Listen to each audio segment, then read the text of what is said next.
Welcome to omega India TV news.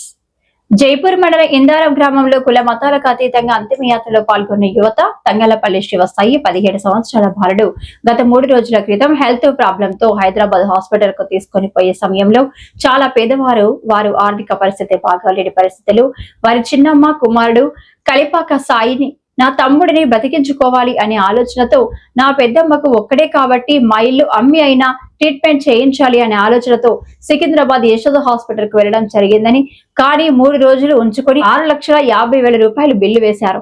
కానీ మా తమ్ముడిని మాకు దూరం చేశారు అంటూ వారి కుటుంబం సభ్యులు రోదన చూస్తే చెల్లించక తప్పదు. ఆ కుటుంబంలో తల్లి, అమ్మమ్మ, చిన్నమ్మ, వారి పిల్లలు, అబ్బాయి స్నేహితులు, క్లాస్మేట్ పిల్ల రోదనాలు చూసి చలించిన గ్రామస్తులతో కులమతాలకు అతీతంగా అంతిమయాత్రలో పాల్గొన్నారు. కులమతాలకు అతీతంగా పడే పాటి అందరం మానవులే. సంతోషంలో లేకపోయినా పర్వాలేదు, ఆపదలో బాధలో ఒకరికి ఒకరం అండగా ఉండాలనే భావనతో ఉండే మన జైపూర్ మండల్ కాంగ్రెస్ పార్టీ అధ్యక్షులు మహమ్మద్ ఫయోజుద్దీన్ అంతిమయాత్రలో పాల్గొని వారి కుటుంబ సభ్యులకు ఓదార్చినారు. మరియు వారి వెంట అంతిమయాత్రలో పాల్గొని కుల మతాలకు అతీతంగా ఉండాలి అనే ఒక మంచి మెసేజ్ ఇచ్చినారు.